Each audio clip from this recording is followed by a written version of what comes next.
Hello guys, in this video I will be ranking every single main level in Geometry Dash. On this tier list, first we have Stereo Madness. This is the first level in the game for most people. And for what it does, I find it great. It's not the easiest level because of the triple spikes, but it is fun and a great first level, so I am going to have to give it a solid A tier. Next we have Back on Track, and I love Back on Track mostly because of the song, and because songs matter in this list, Back on Track is an instant S tier. I love how the level is balanced perfectly, and yes, it is easier than Stereo Madness.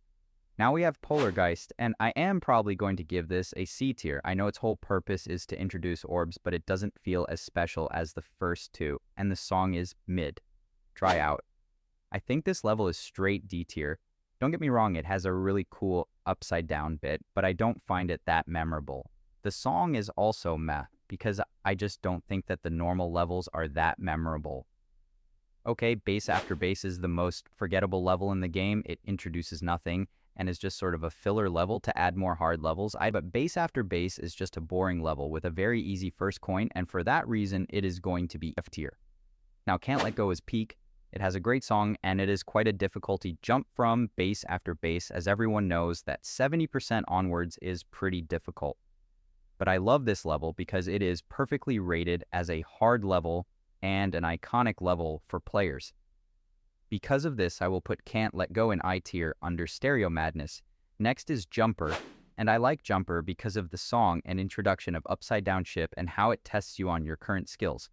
However, my main issue with this level is the fact that all you do really is well jump. Most of the level is just up and down jumps, which is pretty repetitive. This is a solid level though, so I will put it in B tier. I like Time Machine, but I think everyone knows the main drawback to this level. There is just so many triple spikes, which can get pretty annoying.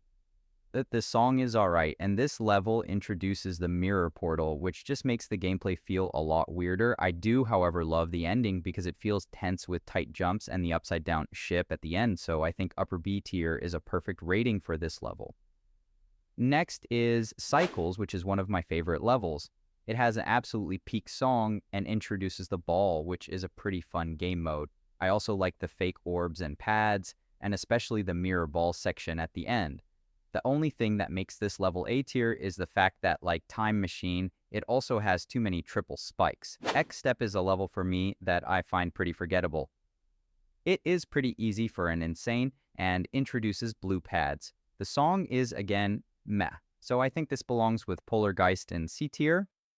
Now, in my opinion, Clutterfunk is a great level. I didn't beat this until after levels like Electronamics and Dash because I thought it was a really difficult level. It isn't really, but it is good for a skill buff, especially the ending, which is a good nerve tester. It also has a really good introduction for the mini portal.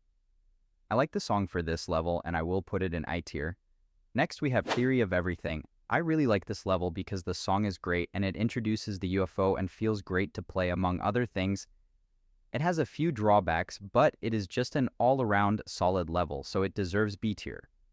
I love Electroman Adventures because it is the first level to use a lot of decoration. And I really like the song and the switches between ship and UFO parts. I think it is also perfectly rated as a 10-star insane, and it deserves to be upper A tier. By the way, I am not ranking the tower levels because I haven't completed them, and I'm not ranking Sub-Zero, Meltdown, or World levels either. If you want to see me rank these levels, then if this video gets 100 likes, I will release a part 2. Next is Xstep, which is one of 3 Robtop levels I have not yet beat. I have made decent progress on this level, getting 78%, and I do like this level, and I think it is perfectly rated as a demon, but would probably be easy demon by today's standards. I like the song and gameplay as it is interesting and tense with fakes and invisible blocks. This level will go in A tier. Electrodynamics is going to be an instant S tier. I don't know though if it is better than Back on Track. I think actually it should go top of S tier. As Back on Track is mainly carried by the simplicity and amazing song, Electrodynamics is one of my favorite levels because the song is great and matches the difficulty, and I really like the introduction of the speed changes and the 3x speed ship, as well as the great nerve testing ending.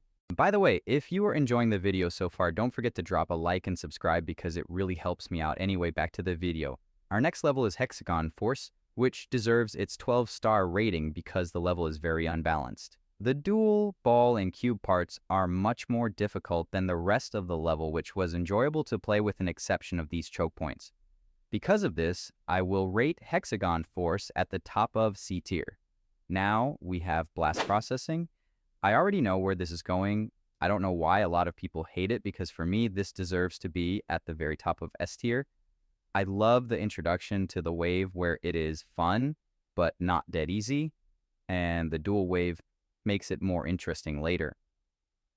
I also love the switch between a variety of game modes as well as the decoration and song, which add an even better atmosphere.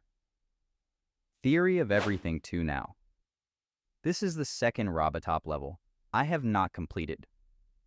However, I know the level pretty well, and I'm going to also rate this one S tier because there is a perfect balance between difficulty and fun. I love the music and the overall theme of the level as well as the wave parts midway through.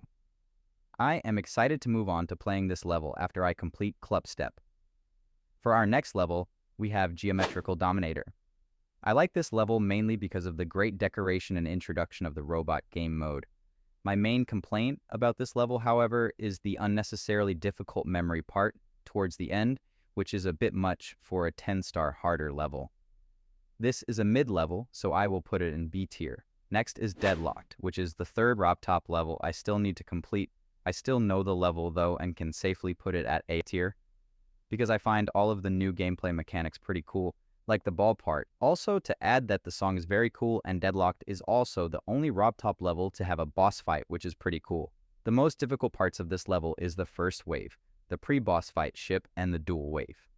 Finger Dash is the penultimate level, and I like this level a lot because when I started, I had no idea what demons were. And when I scrolled to the last level, I saw Finger Dash and assumed it was the hardest level.